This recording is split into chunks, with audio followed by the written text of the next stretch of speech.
And I'm Oprah Winfrey. If your husband is having an affair with another woman, should you fight the other woman? Or should you share your man? Well, my audience this morning is filled with women who have either fought to keep their man or decided that they are just going to share him. My guests have very different opinions on this subject when it comes to dealing with the other woman. My first guest says that you should go to war with the other woman, and she has written a handbook called Woman versus Woman. It's out at your bookstores now. She is Shirley Eskapa. My other guest is a professor at Howard University who teaches a class. Her book is coming out about man sharing. This class is about man sharing, choice or dilemma, and she's in the process of writing that book by the same name. She says, if your man is involved with another woman, learn how to share him. Audrey Chapman, welcome her to AM Chicago. I noticed a little reluctance in the applause for Audrey because of this man sharing. Why do you say that we're going to have to learn to share men, Audrey? Well, we are sharing them, and I think that that's a reality. My approach is a very reality approach. Women have always shared men on some level. Most of the time, people think that it's something new that's happening. It's something that's been going on all along. It's just that finally some kind of evidence has come through that where you're sure that it's really happening. So do you don't think that men and women are having more affairs now than they were, say, 10 years ago or 20 years ago? I think people have always had affairs. I don't think affairs are anything that's new on the scene. I do think the sexual revolution has certainly heightened all of that and made people feel that it was more comfortable for them to be more open with the whole issue of affairs. But I don't believe that it's something that is new. If we look all back in history, and it is documented in my book, we've always shared. Okay, we'll talk about that in a moment. You say, don't share, fight back. Yes, although there is some sharing that goes on in the process of fighting back. But why women would fight, wife would fight the other woman and the other woman would fight the wife, is because it's one way of preserving their love for the man. You see, each woman perceives the other woman as her enemy. Neither perceives the man in the middle. Since each wants him for themselves and not to share, this is where the woman versus woman conflict comes in. But is the other woman really the enemy? Because that woman doesn't come into the home and take that man out. I think what you're saying is a very interesting point.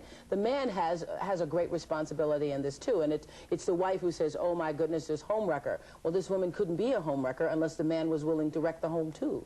Well, you see, of course. Here's the amen corner. Thank you. But you see, the great myth is that it is only a weak marriage that is susceptible to the other woman. Okay. But I have found that strong marriages, even very, very happy marriages, are just as prone to the other woman. Let's address that question. Why do men go out and seek companionship in other places, looking for love in all the wrong places? As Audrey says, they have always done that. And they certainly aren't always looking for love, nor are they always looking for other women. You see, in these days of emancipated women, and because of the scarcity of men, and as a consequence of the sexual and contraceptive revolutions, women are much freer to make sexual advances than ever they were. Now, men are not yet schooled in the art of saying no. They aren't educated to say no.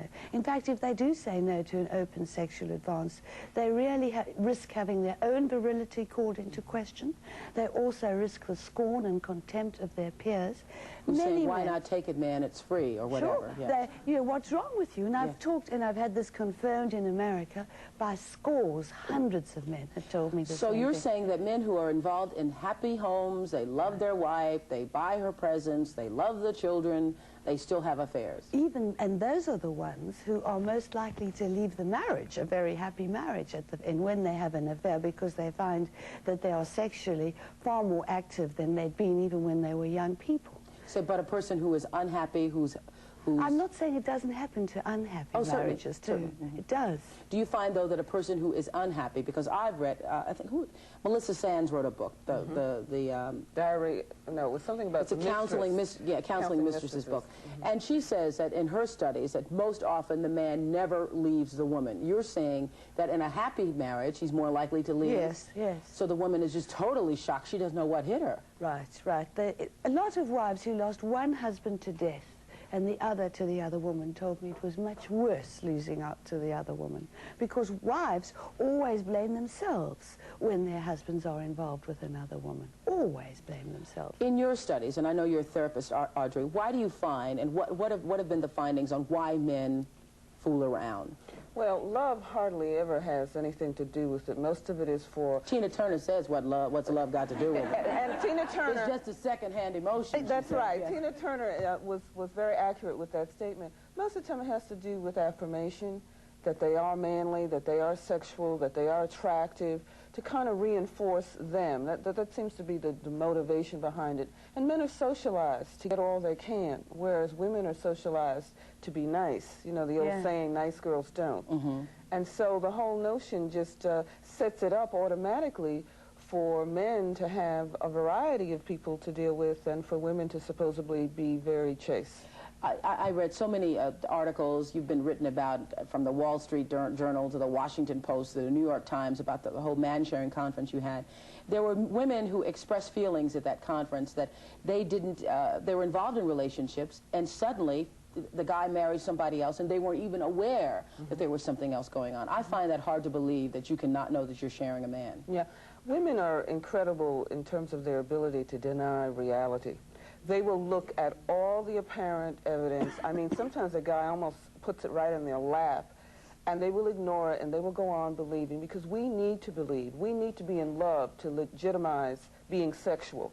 You know, so we need to be swept away in order to feel that it's okay. Oh, and we want commitment. And that's why we want the commitment. Yes. And so we work on that while the guy is working on just enjoying